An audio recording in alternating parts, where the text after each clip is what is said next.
NTR present Prashanth Neel దర్శకత్వంలో ఒక భారీ యాక్షన్ చిత్రంలో నటిస్తున్నాడు. డ్రాగన్ వర్కింగ్ టైటిల్తో ఈ సినిమా షూటింగ్ జరుపుకుంటోంది.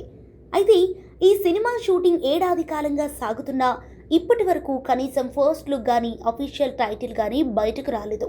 మే 20న ఎన్టీఆర్ పుట్టినరోజు సందర్భంగా ఏదైనా అప్డేట్ వస్తుందని అభిమానులు ఆశగా ఎదురుచూస్తున్నారు. అయితే ఈ సినిమా షూటింగ్ ఎప్పుడు పూర్తవుతుందనే విషయంలో క్లారిటీ లేకుండా పోయింది. నిజానికి ఎన్టీఆర్ లైనప్లో ఉన్న దేవరా 2 షూటింగ్ ఈ ఏడాది సమ్మర్లోనే స్టార్ట్ అవుతుందని వార్తలు వచ్చాయి. కానీ ఆ తర్వాత సెప్టెంబర్, అక్టోబర్కు వాయిదా వేశారు.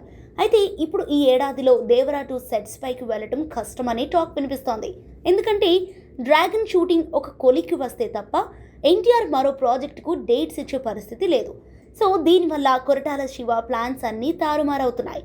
ఇప్పటికే కొరటాల శివ దేవరా 2 స్క్రిప్ట్ పూర్తి చేసి ప్రీ ప్రొడక్షన్ పనులతో బిజీగా ఉన్నట్లుగా టాక్ ఉంది. ఎన్టీఆర్ ఎప్పుడు డేట్స్ ఇస్తే అప్పుడు షూటింగ్ మొదలు పెట్టేలా రెడీగా ఉన్నాడు. అంతే తప్ప మధ్యలో వేరే ప్రాజెక్టుల జోలికి వెళ్ళటం లేదు కొరటాల.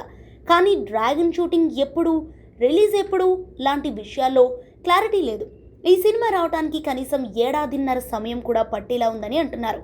ఈ లెక్కన చూస్తే దేవరా 2 ఎప్పుడు సెట్స్ పైకి వెళుతుందో చెప్పలేని పరిస్థితి కనిపిస్తోంది. మరి ఎన్టీఆర్ ఎలా ప్లాన్ చేస్తున్నాడో చూడాలి.